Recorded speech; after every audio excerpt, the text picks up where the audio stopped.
오늘 말씀 함께 보겠습니다. 요한계시록 3장 14절부터 22절 마지막까지 함께 보겠습니다. 요한계시록 3장 14절부터 22절입니다. 자, 마지막 라오디게아 교회에 관한 내용입니다. 라오디게아 교회에 관해서 이야기를 나누려면 우리가 계속 지금 패턴이 있었죠. 그 지역에 대해서 저희가 알아보는 시간이 항상 있었습니다. 라오디게아 교회는, 라오디게아 지역은 리쿠스 강 언덕에 있는 도시입니다. 이 지역은요, 소아시아를 가로지르는 그 제국의 큰 세 개의 도로가 있대요. 큰 도로가 세 개 있는 거예요. 그러니까 조그만 도로가 아니고, 그렇기 때문에 자연스럽게 풍부한 상업이 발달했고요. 그리고 행정의 중심지입니다. 그러니까 부유하고 자유분방한 분위기가 이 라오디게아 교회의 특징이에요. 굉장히 풍성합니다. 그리고 부유합니다. 그리고 자유분방합니다. 사실 이 도시도 지진을 경험했지만 이 지진을 복구하는 과정에 로마의 도움을 받지 않았습니다. 왜냐하면 본인들이 많이 가졌기 때문에 우리는 뭐 그런 거 도움받지 않겠다라고 해서 스스로의 노력으로 자력으로 복구한 그런 도시입니다. 이 도시의 세 가지 특징이 있는데요. 근데 이것이 굉장히 오늘 본문과 어떻게 보면 기분 나쁠 정도로 적절하게 하나님께서 말씀하십니다. 이 도시의 특징인데, 첫 번째 특징은 은행 업무의 중심지입니다. 이 도시는요, 은행 업무, 뱅크 관련된 업무가 굉장히 여기에 몰려있고 중심되는 지역이에요. 자, 두 번째는 의복과 양탄자가 많이 생산되는 지역입니다. 의복과 관련된, 직물 산업과 관련된, 양털 의복과 관련된 그런 많은 생산물이 나오는 지역입니다. 자, 세 번째는 의학 공부하는 학교, 지금으로 따지면 의학 전문 대학원 정도가 될까요? 예, 의대가 많은 지역입니다. 의학 전문 대학원이 있고, 그로 인해서 약품이 생산이 되는데 안약이 유명하다고 그래요. 예, 안약이 유명합니다. 그러니까 세 가지, 은행 업무의 중심지, 그리고 의복과 양탄자가 생산되는 그러한 직물 산업의 중심지, 그리고 의학을 공부하는 학교, 약품, 특별히 안약이 유명한 지역, 이렇게 세 가지가 있습니다. 자, 그것과 연관된, 제가 아까 말씀드린 대로 기분 나쁠 정도로 적절한 표현이 그 뒤에 나오게 됩니다. 자, 그런데 라오디게아 교회에 사자에게 편지하라 그러고 예수님에 대하여 이렇게 또 설명을 하죠. 자, 예수님에 대하여 설명하는 것이 7교회가 다 특색이 있다고 했습니다. 근데 그 특색은 실은 그 도시의 분위기나 그 교회의 영적 상태에 맞는 예수 그리스도의 어떠한 속성을 가지고 접근한다, 이 얘기를 했습니다. 그죠? 예수 그리스도의 어떤 특징적인 표현은 그 도시의 성격과 그 교회의 상태와 무관하지 않다라는 거예요. 자, 어제 저녁에 본 에베소 교회는 7뼈를 손에 가지시고 또 7촛대 사이를 거니시는 분이라고 묘사가 됐습니다. 에베소 교회는요, 실은 그 거짓 선지자들이 있다고요. 그래서 그것에 대하여 굉장히 예민하게 신학적으로 분별했던 교회예요. 정말로 이 교회의 이 주인, 교회를 거느시려고 주권적으로 다스리시는 분이 예수 그리스도다라는 것들을 아주 명확하게 구체적으로 드러냅니다. 자, 서머나 교회는 어땠죠, 어제? 서머나의 특징이 어땠습니까? 서머나라는 도시가 700년 전에 어땠다고요? 그 당시 전에 700년 전에 완전히 망했던 도시예요. 그리고 300년 동안 그대로 방치되었던 도시라고 그랬습니다. 그런데 그 이후에 조금씩 복구해서 이제 어떻게 했다? 완벽하게 부활한 도시. 그 도시를 향하여, 그 도시에 있는 교회를 향하여 뭐라고 얘기했다고요? 죽었다가 살아나신 이렇게 했다고요. 그러니까 도시의 역사와 예수 그리스도의 구속사를 연결시켜서 예수님을 표현하고 있어요. 서머나 교회의 독특한 특징이죠. 버가모 교회는 어떻게 했죠? 좌우에 날선검을 가지시니. 왜요? 그들은 행정 수도로서 그 사형권을 집행할 수 있는 권한이 있거든요. 능력 있고 권한이 있고 또 그들의 자긍심이 있습니다. 그 자긍심이 무엇으로 표현됐다? 칼로 표현됐다. 그런데 진정한 칼이신, 진정한 권위신 누구? 예수 그리스도를 부각시킵니다. 그 교회와 지역에 맞는 예수님을 드러내세요. 두아디라 교회는요, 눈이 불꽃 같고 발이 빛난 주석 같으니 라고 되어 있습니다. 어떤 상황이었습니다. 두아디라는 길드, 협동조합이 만연했어요. 그들이 그곳에 가서 비즈니스의 어떤 성공을 위하여 그곳에 많이 올인을 했습니다. 그로 인해서 자연스럽게 그 유혹을 용납했단 말이에요. 그 용납함을 뭐라고 그러시죠? 그것들을 보고 계시다고요. 그래서 빛난 주석과 같으니, 눈이 불꽃 같으니 라고 되어 있습니다. 자, 사대 교회는 어떻게 했습니까? 7영과 7별을 가지신. 어땠습니까? 굉장히 풍요롭습니다. 그리고 활발합니다. 그리고 성공적인 분위기예요. 그런데 어떻게 해요? 너희들은 살아있다 하나 죽은 자와 같다라고 이야기를 하시죠. 자, 빌라델비아 어제 교회는 어떻습니까? 굉장히 어렵습니다. 지진도 많이 나고요. 불안감 속에 있어요. 굉장히 연약한 믿음인 것 같습니다. 숫자적으로 작아요. 왜? 빌라델비아는 그 지역이 지진이 수차례 또 반복적으로 이루어지기 때문에 농사 짓는 사람 외에 거주하는 사람들이 안정적으로 살 만한 동네가 아닙니다. 교회 규모도 굉장히 작아요. 그런데 그걸 뭐라고 그래? 다윗의 열쇠를 가지신 분. 열면 닫을 자가 없고 닫으면 열 자가 없는 그 예수님의 그 권위. 너희가 무엇을 주목하기를 원한다? 예수 그리스도를 주목하기를 원한다. 자, 오늘은 어떻게 합니까? 오늘은 라오디게아 교회 사자에게 편지하라라고 했는데 어떤 표현인가? 14절 같이 한번 읽습니다. 시작. 라오디게아 교회 사자에게 편지하라. 아멘이시오 충성되고 참된 증인이시오 하나님의 창조의 근본이신 이가 이르시되. 자, 뭡니까? 아멘이시오. 진실성을 보증합니다. 진실성을 굉장히 강조하는 거예요. 그리고 충성되고 참된 증인이시오. 이게 아멘이시오와 연관되어 있는, 좀 풀어서 설명하고 있는, 그러나 의미적으로는 동일한 내용입니다. 예수님의 그 진실성 그리고 그 보증. 자, 그리고 하나님의 창조의 근본이신, 이것은 좀 직역하면 이런 뜻입니다. 하나님의 모든 창조 세계의 중요한 원천이시니, 이렇게 표현하는 게 더 좋을 것 같습니다. 우리가 이해하기에 하나님의 모든 창조 세계의 중요한 원천이신 이가. 결국 어떤 라오디게아 교회의 상황을 염두에 두고 이렇게 예수님을 표현하셨을까요? 라오디게아 교회는, 라오디게아 그 도시는 물질주의적이고 진실하지 못합니다. 물질적이고 진실하지 못한, 신실하지 못한 라오디게아 교회에게 무엇으로요? 신실하신 주님의 모습으로 나타내시고, 그리고 창조주로 나타내세요. 결국 너희가, 라오디게아 교회가 빠진 실패의 혼란스러운 그 심연으로 깊이 내려가서 그것들을 창조하시듯 새롭게 하실 수 있는 분으로 예수님을 나타내십니다. 너희가 지금 혼돈스럽다, 부요한 자 같다고 생각하고, 그러나 지금 다 틀렸다라는 거예요. 너 굉장히 혼란스럽고 진실하지 못하다.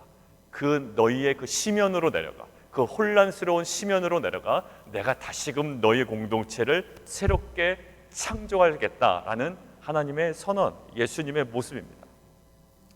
자, 이것을 묵상하는데요, 이제 7교회를 다 정리하는 입장에서 각 교회에 맞는 예수 그리스도의 모습, 하나님의 그러한 속성들로 나타나셔요. 그러고 보니까 창세기 15장에 아브라함에게 나타나실 때 하나님께서 자신을 뭐라고 나타내시나요? 나는 너의 방패다라고 나타내십니다. 나는 너의 방패다. 왜 방패다라는 것들을 주목하셨을까요? 창세기 14장과 연관되어 있죠. 창세기 14장은 자기 조카를 구하기 위하여 자기 용병, 사설 용병 318명을 데리고 가서 싸움을 합니다. 전투를 합니다. 그리고 성공은 해요. 승리를 거둡니다. 그런데 마음에 두려움이 있는 거예요. 왜?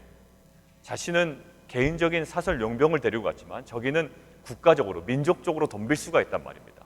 보복을 지금 당할 수 있는 상황이라. 지금 당장 승리 거둔 게 중요한 게 아니라 이후의 보복이 두려운 상황이에요. 마음에 두려움이 있습니다. 자, 그런데 창세기 15장 1절에 바로 하나님께서 말씀하십니다. 나는 너의 방패다라는 거예요. 아브라함의 지금 심적인 상황과 여러 가지 상황에 맞춰서 하나님은 다가오십니다. 나는 너의 방패다. 그러니 어떻게 하지 말라? 두려워하지 말라라고 얘기하십니다. 자, 창세기 17장에 보면요, 하나님께서 아브라함에게 나타나실 때 뭐라고 나타나실까요? 동일하게 15장처럼 나는 너의 방패다 이렇게 다가오시지 않아요. 나는 전능한 하나님이다. 그 16장에 뭐가 있었습니까? 아브라함의 그 하나님께서 약속하신 그 약속을 믿지 못하고 그 사례의 말을 듣고 누구를 낳아요? 이스마엘을 낳습니다. 그리고 나서 신뢰하지 못하는 거예요. 그러니까 그 신뢰하지 못한 아브라함에게 창세기 11장에 뭐라고요? 나는 전능한 하나님이다 라고 이야기를 하십니다.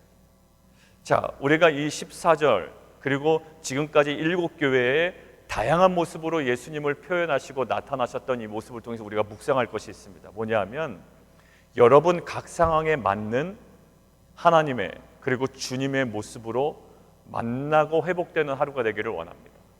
여러분들이 굉장히 힘들 때, 고통 가운데 있고 또 인내하며 살아갈 때 하나님은 어떤 면에서는 굉장히 위로의 하나님으로 여러분들에게 다가오실 수가 있어요. 그러나 최근에 하나님은 나에게 위로의 하나님으로 다가오신 것이 아니라 굉장히 말씀이 굉장히 살아있고 검과 같이 나를 찌르는 말씀으로 다가오신단 말이에요. 그럴 때는 그 하나님을 그대로 받아들이십시오. 혹 위로의 하나님도 아니고 어떠한 말씀으로 나에게 강하게 권면하는 하나님도 아니고 하나님을 전혀 경험하지 못했다면 그것은 오히려 어떻게 보면 더 심각한 겁니다. 오히려 내가 말씀을 보고 있는 것이 주된 상황이었다면 오히려 하나님께 더 나아가십시오. 하나님, 내가 하나님께 다가가는 것이 아니라 하나님께서 내게 다가오시는 그 모습으로 말씀을 보고 주님과 교제할 수 있는 은혜를 허락해 주십시오. 신학교수들 그리고 많은 목회자들 또한 신앙생활을 많이 했다는 사람들이 범할 수 있는 우가 그렇습니다. 그냥 내가 아는 지식으로 말씀 보고 이 내용 이해하고 그냥 그 정도 수준에 머무릅니다. 하나님이 어떻게 다가오시는지에 대한 느낌은 완전히 사라진 상태. 이것은 굉장히 위험합니다. 이 본문이 무엇인지를 우리가 아는 것에 그치지 않습니다. 그래서 성경 공부를 하거나 이제 양육이 이루어질 때 우리가 원하는 것은 이제 오늘 본문의 나중에 뒷부분에 나오겠지만 이것을 아는 것에 그치지 않고 하나님을 안다라고 하는 것은 하나님과 교제한다라는 거예요. 교제한다라는 것은 그 하나님께서 나를 정확히 보고 계시고 나의 상태에 맞게 이렇게 7교회에게 다양하게 접근하신 것처럼 우리에게도 굉장히 입체적으로 그리고 구체적으로 접근하신다라는 거죠. 그런 인격적인 만남을 풍요롭게 경험하고 누리는 귀한 하루, 그러한 공동체가 되기를 원합니다. 자, 두 번째, 오늘 지적하시는 사항이 뭐냐면 칭찬은 없어요. 일단 라오디게아 교회도 사대 교회처럼 칭찬은 없습니다. 자, 그런데 오늘 하나님께서 예수님께서 지적하신 사항은 15절에 있습니다. 같이 한번 읽겠습니다. 시작. 내가 내 행위를 아노니 내가 차지도 아니하고 뜨겁지도 아니하도다. 내가 차든지 뜨겁든지 하기를 원하노라. 16절까지요. 내가 이같이 미지근하여 뜨겁지도 아니하고 차지도 아니하니 내 입에서 너를 토하여 버리리라. 예, 지금 이 부분은 가까운 히에라폴리스라는 지역이 있었대요. 그 맞은편에 히에라폴리스라는 지역은 뜨거운 온천으로 유명합니다. 그래서 한쪽으로는 굉장히 뜨거운 온천이 바로 앞에 유명한 지역이 있는 거고요. 그 다음에 또 앞에 가까운 지역에 골로새서 할 때 우리가 골로새, 그 다음에 라오디게아 교회 이렇게 연관지어서 우리가 설명을 했던 기억 나시죠?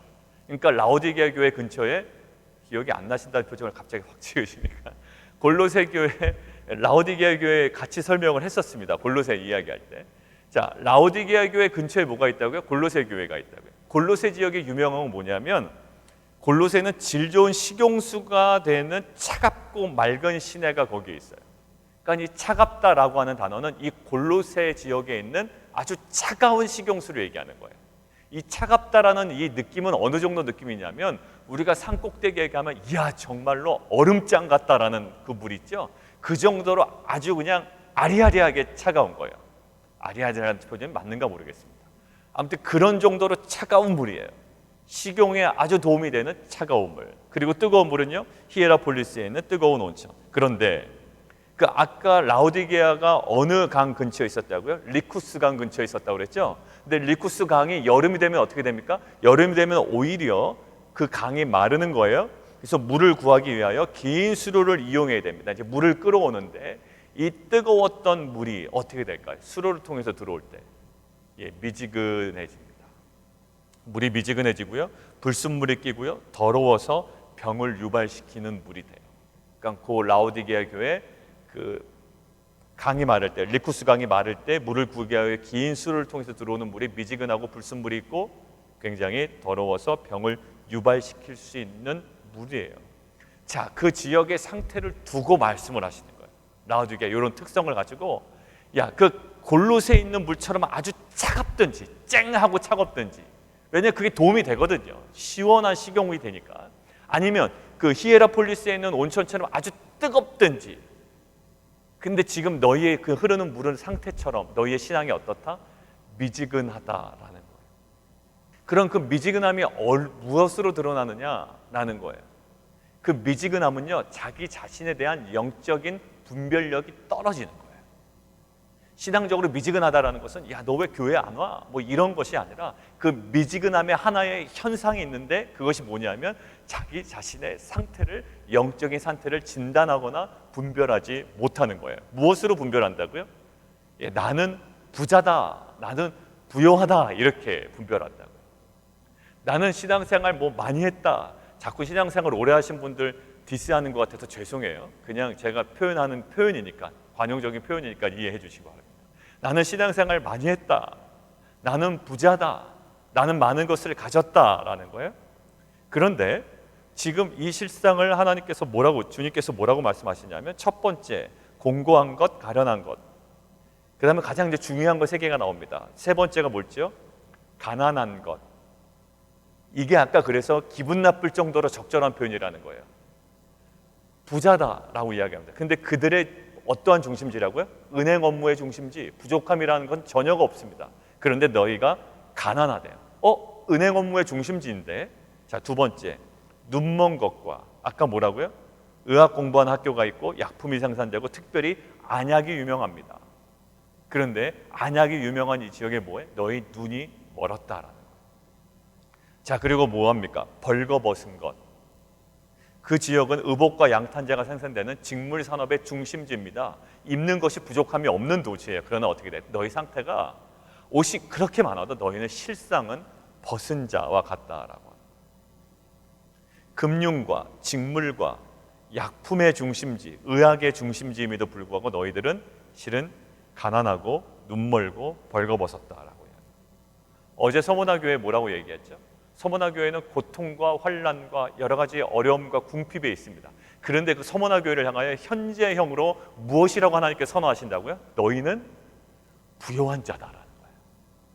죽었던 도시가 부활한 것처럼, 내가 죽었다가 살아난 것처럼 지금 죽도록 충성하라. 너희는 부요한 자라. 결국 너희가 생명과 같이, 이 도시와 같이, 나와 같이 정말 부활의 생명을 경험할 거다라고 말씀하시잖아요. 근데 오늘은 완전 반대예요. 나는 부요하다, 나는 굉장히 풍요롭다라고 이야기하지만 가난하고 눈멀고 벌거벗은 거예요. 그래서 18절에 이렇게 나와 있습니다. 제발 불로 연단한 금을 사래요. 정말 시련과 고통 가운데 단단해진 그러한 금을 사서 부요하게 하고, 옷 좀 사 입어라. 흰 옷을 사서 벌거벗은 수치를 보이게 하라. 안약 좀 사서 눈에 발라 보이게 하라. 그들에게 있어요. 당연히 있는 건 줄 알았습니다. 그런데 그들에게 없어요. 자, 이게 자기 자신에 대한 영적인 상태, 진단이나 분별이 없는 것, 이것이 어떤 거예요? 미지근한 신앙의 상태. 막 어떤 그 열정적인 그런 게 아니에요. 자기 상태를 제대로 보지 못하는 것, 이것이 미지근한 신앙의 상태입니다. 자, 그것들에 대한 예수님의 방법은 일곱 교회의 모습과 동일합니다. 모르죠? 이것은 회개해야 될 문제예요. 자, 19절, 내가 열심을 내라, 회개하라. 회개하라. 결국 이 회개의 내용이 뭘까요? 회개해서 우리가 얻어내려는 어떤 회개의 목적 지점이 무엇입니까? 그냥 회개했습니다 라고 마치는 것이 아니라 이 회개를 통하여 우리 안에 보여져야 되는 모습이 무엇일까요? 진정한 이 분별력이 내게 다시 한번 회복되기 위하여 우리 가운데 보여져야 되는 모습이 무엇이겠습니까? 그것이 20절이에요. 같이 한번 읽습니다. 시작. 볼지어다 내가 문 밖에 서서 두드리노니 누구든지 내 음성을 듣고 문을 열면 내가 그에게로 들어가 그와 더불어 먹고 그는 나와 더불어 먹으리라. 지금 라오디게아 교회의 가장 큰 문제가 뭐였습니까? 예, 결국 주님과의 교제가 상실되었다라는 거예요. 회개를 통하여 빨리 복원해야 되는 것이 뭐냐면 주님과의 교제예요. 굉장히 아이러니하죠. 믿지 않는 불신자를 향한 메시지도 아닙니다. 자신들이 교회라고 생각하고 있고 신앙생활을 하고 있다고 하고 있고 하나님의 축복을 받아서 굉장히 풍요롭고 부유한 생활을 하고 있다라고 자기 자신을 판단하고 있는 교회예요. 그러나 이 교회가 지금 무엇을 놓치고 있습니까? 주님과의 교제가 완전히 끊어져 있어요. 내가 지금 문 밖에 서서 두드린다. 문을 제발 좀 열어달라는 거예요. 주님과의 교제가 완전 상실되어 있습니다. 결국 뭐냐? 문을 열고 다시 들어오게 할 것인가 말 것인가. 우리 회개를 통하여. 이들이 회개를 통하여 뭐 열심을 내라라고 하지만 결국 이들이 열심을 내야 되는 그 지점은 뭐냐면 마음 문을 열고 하나님과의 교제가 다시 한번 회복되는 겁니다. 그러니까 회개의 내용도 하나님과의 관계예요. 회개의 목적도 하나님과의 관계예요. 회개의 열매도 하나님과의 관계예요. 결국 우리가 큐티할 때, 이게 참 큐티라는 게요, 많은 교회들이 큐티 하니까 이제 그냥 큐티합니다. 그러니까 큐티에 별로 이렇게 큐티가 얼마나 중요한지 모르는 거예요. 그러니까 실은 저는 이게 전부라고 얘기하죠. 제가 왜 성경 공부를 하도록 도와드릴까요? 이제 앞으로 그 공부를 통해서 우리가 뭘 얻기를 원합니까? 하나님을 안다라는 건 뭐예요? 그게 지식으로 아는 게 아니거든요. 하나님을 알아서 하나님과 교제하는 거예요. 이 창세기의 가장 끊어진 게, 창세기 모습에서 죄로 인하여 끊어진 게 뭘까요? 하나님과의 관계가 단절됐다라는 거예요. 여전히 아담은 하나님에 대해서 알고 있습니다. 하나님은 어떤 분이시라는 걸 알고 있어요. 아담처럼 하나님을 모르는 사람이 있을까요? 너무나도 잘 알 겁니다. 하나님을 아는 게 문제가 아니에요. 아담이 죄로 인하여 끊어졌던 게 뭐냐? 하나님과 교제하는 겁니다. 유리하고 피하고 숨어버리는 거예요. 하나님에 대해서 너무나도 잘 압니다. 어떤 말씀을 하셨고 어떤 내용으로 나에게 다가오셨고 너무나도 잘 알아요. 그런데 하나님과 관계가 끊어진 거예요. 큐티를 통해서 제가 정말로 만나기를 원하는 지점은 하나님께서 이 말씀을 통하여 나랑 어떤 관계를 맺고 계신가. 결국 회복하려는 지점은 20절이에요. 하나님은 이런 분이시다라는 거 이야기하는 게 아니에요. 예수님은 이런 분이시다라고 얘기하는 게 아니에요. 큐티는 그런 하나님이 나에게 말씀으로 어떻게 다가오시느냐, 내가 하나님과 어떤 교제가 이루어졌느냐라는 거예요. 이게 살아있으면 그 개인은 삽니다. 어느 교회가 하나님이 어떤 분이신지 모르겠어요. 어느 목회자가 하나님이 어떤 분이신지 모르겠냐. 그러나 목회자의 생명은, 그리고 교회의 생명은 그 하나님과 오늘도 내가 관계를 맺고 있느냐는 거예요. 오늘 지금 라오디게아 교회는요 다 갖췄습니다. 약품도 있고요, 옷도 있고요, 금도 있고요, 돈도 있고요, 풍성함도 있어요. 부족함이 없습니다. 그런데 하나님께서 뭐예요? 내가 창조주다. 근본서부터 다시 회복시켜야 된다라는 거예요. 너희의 혼돈 속으로 내가 들어가 너를 다시 갱생시켜야 되겠다라는 거예요. 그 출발점은 교제입니다. 교제. 제가 이제 그 성도님들과 그 새가족 이제 하면서 처음으로 나눌 게 우리 교회 비전에 대해서 나누고, 이제 바로 큐티에 대해서 나누고, 그 다음에 교리에 대해서 나누고. 왜냐하면 교리에 대해서 나누면요, 실제로 교리를 통해서 우리가 얻어질 수 있는 유익이 있고요, 조심해야 되는 부분이 있다고요. 그래서 하나님과의 교제가 얼마나 중요한지, 그것을 경험하지 못했지만 그것을 알고 교리에게 접근을 하는 것이 굉장히 중요합니다. 그래서 우리가 다시 얻어내려고 하는 것은 뭐냐면, 오늘 20절에 주님께서 우리에게 굉장히 강조하신 부분 있죠. 볼지어다 내가 문 밖에 서서 두드리노니 누구든지 내 음성을 듣고 문을 열면 내가 그에게로 들어가 그와 더불어 먹고 그는 나와 더불어 먹으리라. 우리 안에 다시금 회개하고 돌이키고 회복되어야 되는 것이 무엇이냐 하면 주님과의 말씀을 통한 인격적인 관계입니다. 우리 공동체가 더욱더 그 관계 속에 집중하는 교회가 되기를 원합니다. 여러 가지로 많이 바쁘겠지만 오늘 하루를 살아갈 때 오늘 주신 말씀이 이런 내용이다라는, 제가 너무 귀에 딱지가 되도록 이해하죠. 그냥 이해하는 것으로 끝나면 절대로 안 됩니다. 오늘 말씀은 이런 거야. 라오디게아 교회는 이런 특징이 있었는데 하나님 정말 집요하시게 기분 나쁠 정도로 얘기하시네. 그러니까 주님은 이런 거를 굉장히 기분 나쁘게 생각하시는구나, 라오디게아가 이런 걸 책망받았구나 라는 것은 하나님과 교제를 나누기 위한 아주 기초적인 터일 뿐이에요. 라오디게아는 이게 문제였구나 라는 것은 아주 기초적인 터전일 뿐입니다. 그것으로부터 이제 하나님, 그런데 왜 이것이 저에게 관찰되어지고 묵상되어져야 됩니까? 라고 이제부터 들어가야 되는 거예요. 근데 그 라오디게 교회에 대한 이해로만 끝나고 그냥 문을 닫아버린다고요. 그럼 우리는 또 다른 라오디게 교회가 되어버리는 거예요. 우리의 그 묵상이 이제 오늘 말씀을 나눈 이후부터 이제 시작인 거예요. 그러니까 새벽기도 나오셔서 말씀을 묵상하고 개인적으로 묵상한 이후에 오늘 본문을 통해 하나님께서 계속 원하시는 건 뭐냐면 교제하기를 원하시는 거예요. 교제하기를 원하시는 거예요. 그것이 기독교 신앙의 왜냐하면 핵심이기 때문이에요. 창세기의 죄로 인하여 제일 먼저 단절됐던 것이 하나님과의 관계예요. 그리고 예수 그리스도 십자가의 죽음으로 휘장이 찢어지면서 제일 먼저 복원됐던 것이 뭐냐면 하나님께 바로 나갈 수 있었던 하나님과의 관계 회복이었습니다. 죄로 인하여 끊어졌던 것도 하나님과의 관계요, 십자가의 죽음으로 제일 먼저 회복되는 것도 하나님과의 관계였어요.